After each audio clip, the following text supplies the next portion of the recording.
Salam sejahtera untuk kita semua. Pada kesempatan kali ini, saya akan membahas materi tentang struktur kondisi.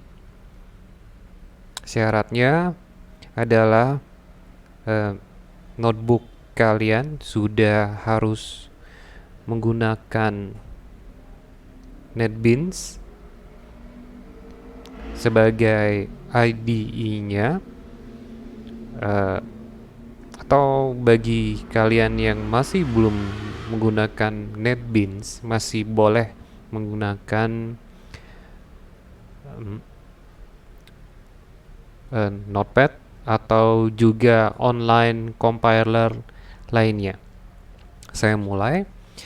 Saya akan menambahkan project baru, file new project, dengan template yang digunakan adalah template Java application.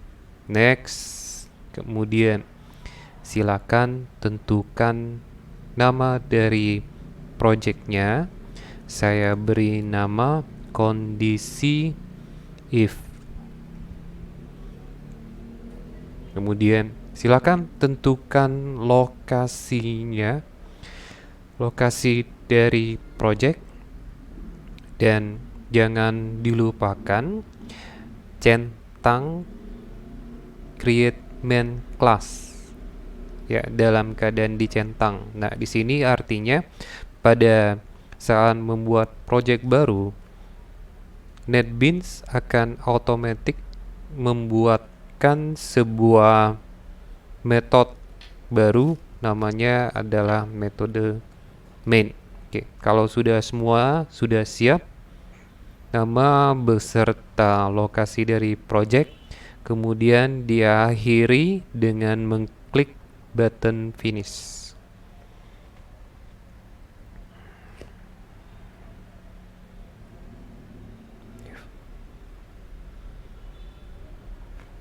Oke, di sini sudah ada project baru. Saya jadikan sebagai main project terlebih dahulu dengan cara klik kanan dan mengaktifkan set has main project. Ini posisinya sedang dalam keadaan aktif. Nah,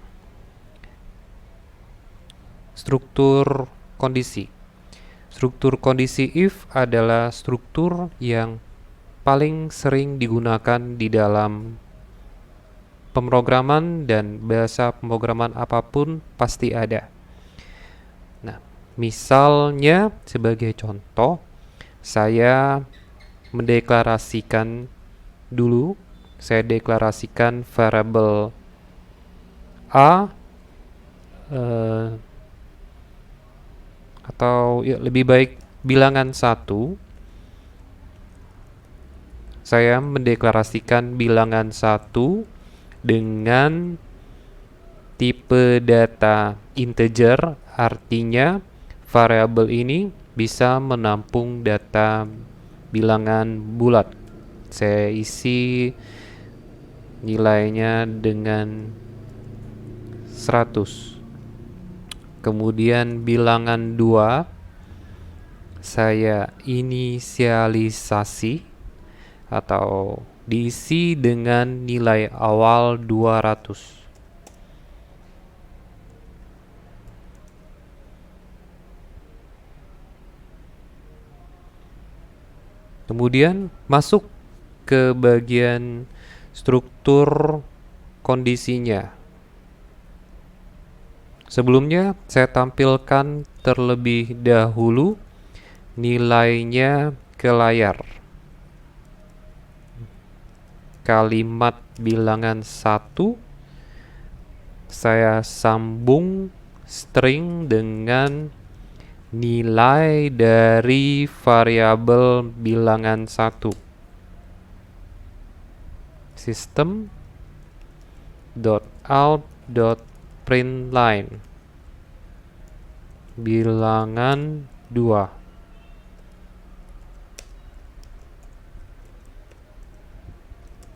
Jadi jangan bingung, di sini hanya menampilkan kalimat beserta nilai dari variabel.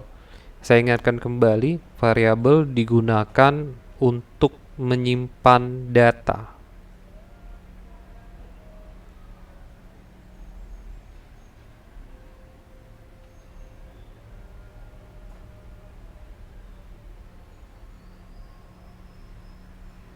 Oke, kemudian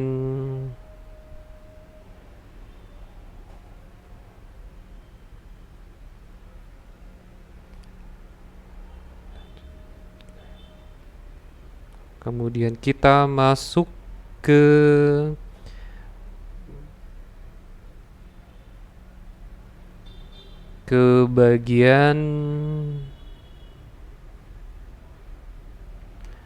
bagian struktur kondisi. Oke. Nah, struktur kondisi if bagaimana strukturnya? Strukturnya sebagai berikut. If kemudian diikuti dengan bil 1. Oke. Struktur kondisi pasti ada pengujian kondisi. Ada kondisi yang akan diuji. Misal sebagai contoh, bil 1 lebih besar daripada bil 2. Oke, ini strukturnya. Jadi if strukturnya, kemudian kondisinya apakah bilangan 1 lebih besar daripada bilangan 2. Kalau hasil pengujian kondisinya benar, maka aksi akan dijalankan. Aksinya adalah menuliskan kalimat bilangan 1 lebih besar dari bilangan 2. Dan struktur kondisi biasanya selalu digunakan dengan operator perbandingan atau relasional. Nah, operator relasional di dalam bahasa Java ada banyak. Salah satu contohnya lebih besar. Ada banyak, silakan dibaca lagi slide-nya. Operator relasional di dalam bahasa Java ada apa saja? Ada lebih besar sama dengan, tidak sama dengan, dan sebagainya. Ya, ini sebagai contoh. Nah, else kalau bilangan 1 tidak lebih besar daripada bilangan 2, maka tampilkan kalimat bilangan 2 lebih besar dari bilangan 1. Nah, ini struktur dasar dari if, struktur kondisi if. Ada pengujian kondisi.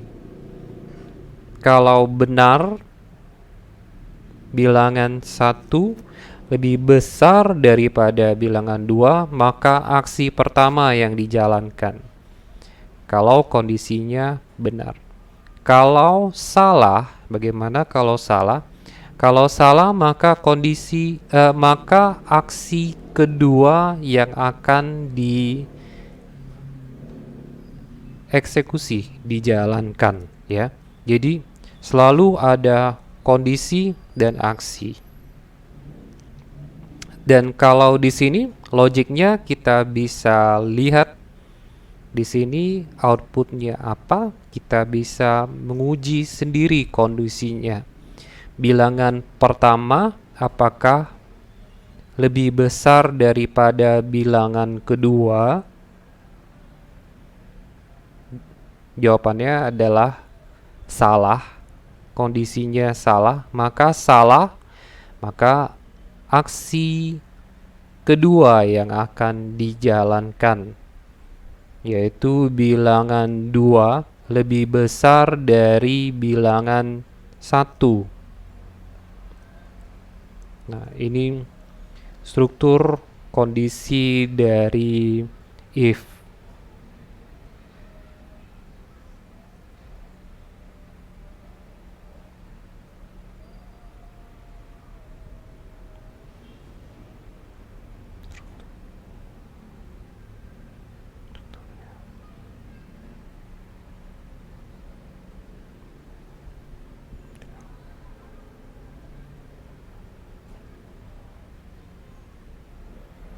Saya lanjutkan kembali.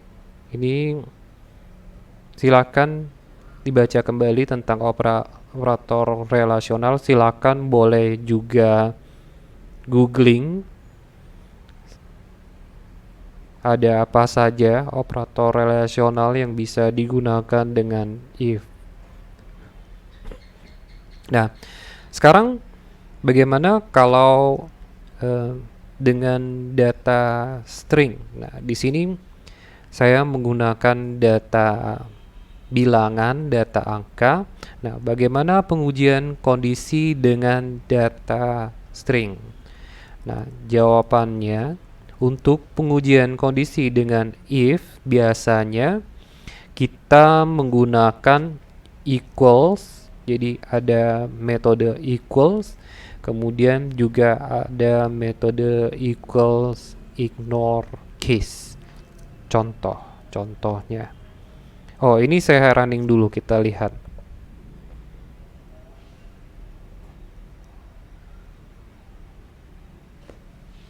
Oke, benar ya. Oh, saya tambahkan sedikit. Saya perbaiki sedikit biar terlihat dengan jelas.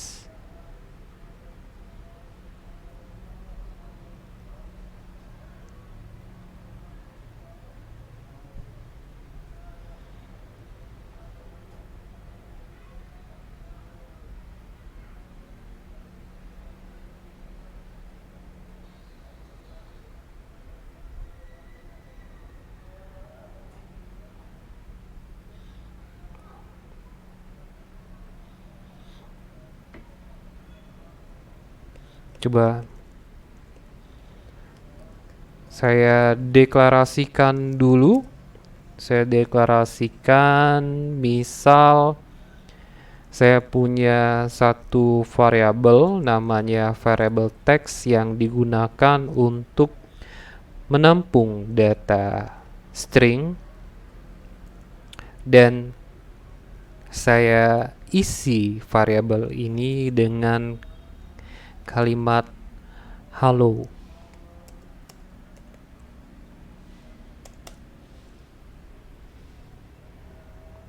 Dan satu lagi, string, misalnya string AAA, dan saya isi nilainya dengan kata-kata SI.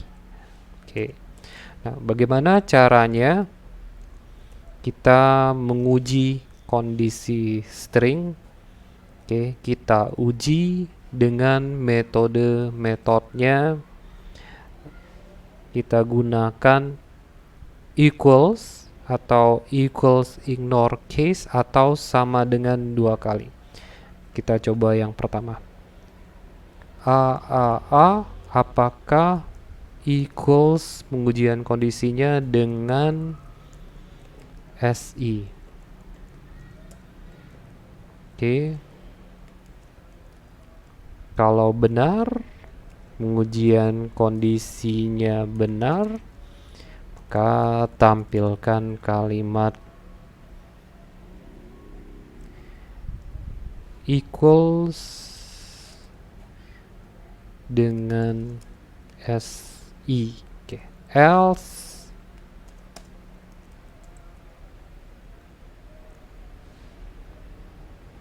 system print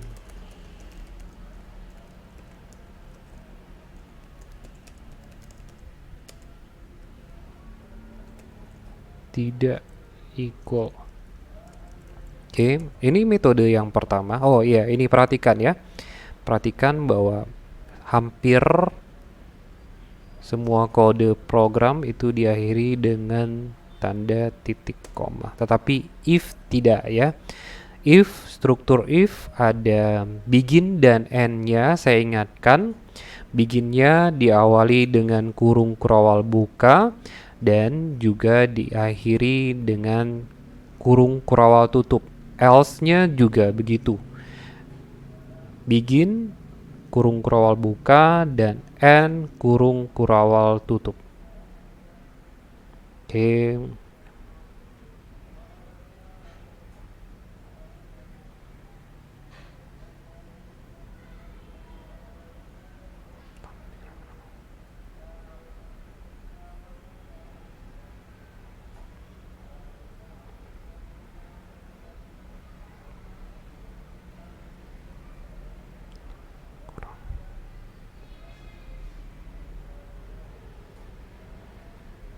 Oke, saya lanjutkan kembali. Kemudian if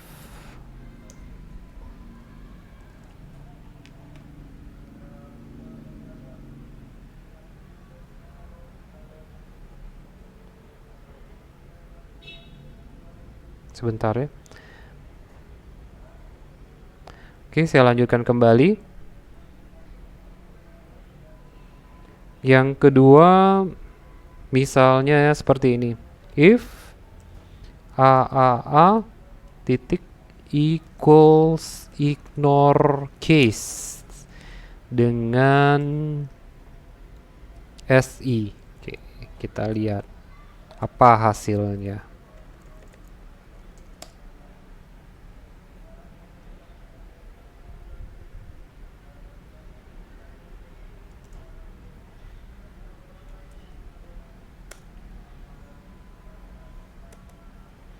Kita lihat dulu system dot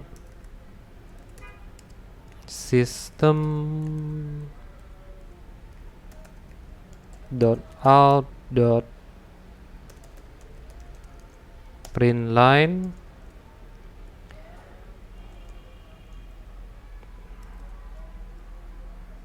equals ignore case sama. Oh, saya singkat saja. Sama dengan SI. Else system dot out dot print line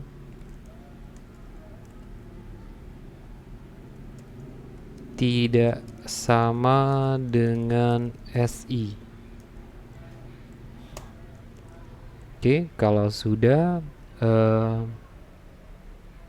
kita running dulu dan kita lihat hasilnya apa yang akan tampil di layar. Nah, di sini terlihat dan seharusnya sudah bisa mengambil kesimpulan apa perbedaannya kalau saya menggunakan SI huruf kalau kita menggunakan equals dan equals ignore case. Nah, sekarang perhatikan kita punya variabel a dan nilainya adalah S besar dan I kecil. Nah, sekarang pertanyaannya, apakah dengan menggunakan metode equals itu dianggap sama, apakah benar sama dengan kalimat SI yang hurufnya kapital semua? Dan setelah di running, hasilnya adalah tidak equal dengan SI. Nah, ini kita bisa mengambil kesimpulan bahwa Java dengan menggunakan metode equals menganggap SI yang S-nya huruf besar dan I-nya huruf kecil dengan kalimat SI yang hurufnya dua-duanya kapital itu dianggap berbeda. Jadi variabel AAA nilainya SI itu dianggap berbeda dengan SI yang hurufnya kapital semua. Kalau kita menggunakan metode equals. Nah, bagaimana kalau kita menggunakan metode equals ignore case? Nah, ini kebalikannya. Jadi, variabel AAA nilai dari variabel AAA yaitu SI itu dianggap sama persis dengan kalimat SI yang dua-duanya huruf kapital. Nah, ini catatan untuk kalian. Semoga bisa mengambil kesimpulan sendiri dan bisa diingat. Dan satu lagi, untuk membandingkan string ada teks misalnya ya, variabel teks sama dengan 2 kali. Jadi sama dengan 2 kali ini operator relasional digunakan untuk membandingkan string atau membandingkan nilai tertentu.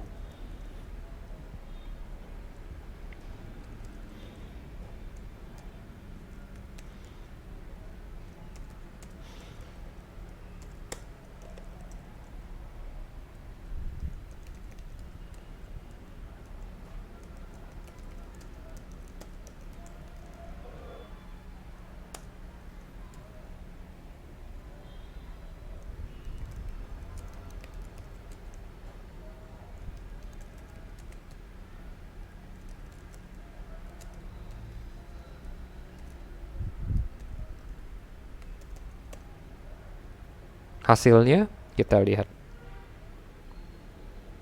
Nah, di sini hasilnya adalah true. Nilainya hasil dari pengujian kondisinya adalah benar. Teks variabel teks isi dari atau nilai dari variabel teks dianggap sama. Harus sama persis huruf kapital dan huruf kecilnya.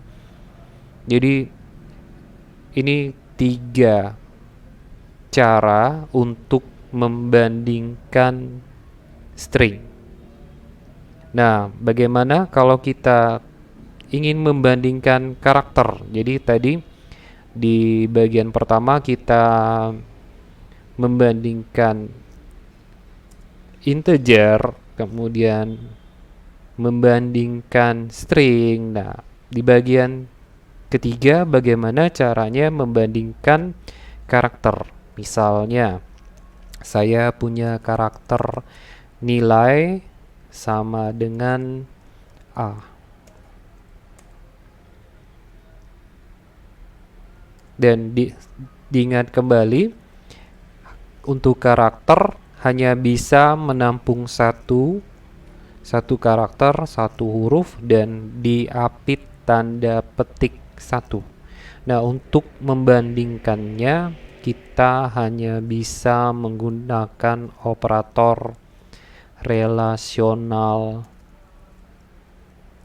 yaitu sama dengan 2 kali. Dan catatan, untuk karakter tidak bisa menggunakan metode equals dan equals ignore case. Misalnya di sini.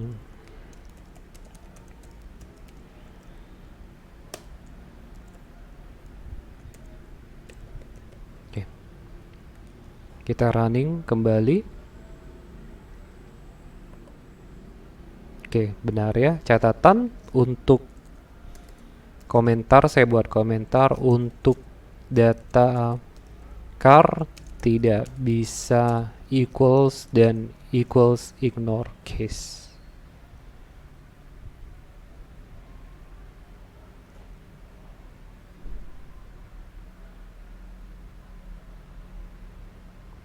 Dan catatan untuk kalian, variabel sebelum bisa digunakan harus dideklarasikan terlebih dahulu. Seperti ini contohnya, saya menggunakan variabel bilangan 1, bilangan 2. Nah, variabel tersebut harus saya deklarasikan terlebih dahulu.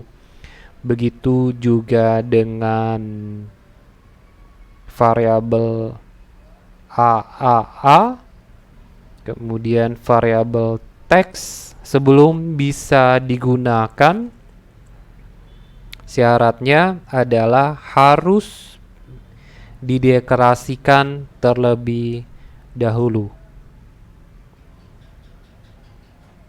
Oke, materi kali ini sudah selesai saya sampaikan. Semoga bermanfaat dan selamat belajar.